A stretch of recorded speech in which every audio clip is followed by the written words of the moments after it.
প্রিয় ভিউয়ার্স আসসালামু আলাইকুম বন্ধুরা, আজ আপনাদের সামনে নতুন একটি ভিডিও নিয়ে আসলাম। সেটা হলো আমরা ছোট বড় সবাই কিন্তু ফোন ইউজ করে থাকি। অনেক সময় দেখা যায় আমরা কিন্তু একে অপরের সঙ্গে কথা বলে থাকি। কথা বলার পর যে মোবাইল নাম্বার যে হিস্টোরি উঠে থাকে, ওই হিস্টোরি কিন্তু আমরা অনেকেই ডিলিট করতে পারি না। জাস্ট ওই হিস্টোরি কীভাবে আপনারা ডিলিট করবেন সেই প্রসেসটাই কিন্তু আজ আপনাদের দেখাবো। তার আগে আপনাদের কাছে আমার একটি রিকোয়েস্ট থাকবে, আপনি যদি আমাদের চ্যানেলে নতুন হয়ে থাকেন তাহলে অবশ্যই আমাদের চ্যানেলটি সাবস্ক্রাইব করবেন। তো বন্ধুরা চলুন ভিডিওটি শুরু করা যাক। তো প্রথমে আপনি আপনার ফোনের ডায়ালে যাবেন। তাই আমি আমার ফোনের ডায়ালে গেলাম।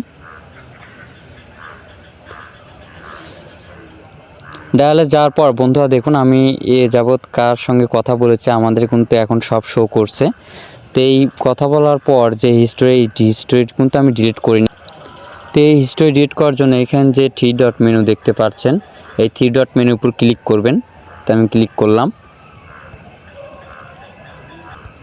ক্লিক করার পর বন্ধুরা এখানে দেখুন ক্লিয়ার কল হিস্ট্রি, এরপর ক্লিক করবেন। তো আমি ক্লিক করলাম। ক্লিক করার পর বন্ধুরা এখান থেকে ওকে দিয়ে দিবেন। ওকে দিলে কিন্তু আমাদের সকল হিস্ট্রি ডিলিট হয়ে যাবে। তো আমি ওকে দিয়ে দিলাম। তো বন্ধুরা দেখুন ইতিমধ্যে আমাদের কিন্তু যত হিস্ট্রি ছিল সব কিন্তু ডিলিট হয়ে গিয়েছে। তো আশা করি বুঝে গিয়েছেন কীভাবে কলের সকল হিস্ট্রি ডিলিট করবেন। তো বন্ধুরা আমাদের ভিডিওটি আপনার কাছে ভালো লেগে থাকলে তাহলে অবশ্যই একটি লাইক, কমেন্ট, শেয়ার এবং সাবস্ক্রাইব করবেন। দেখা হচ্ছে নতুন একটি ভিডিও নিয়ে। সঙ্গে থাকুন। ধন্যবাদ সবাইকে।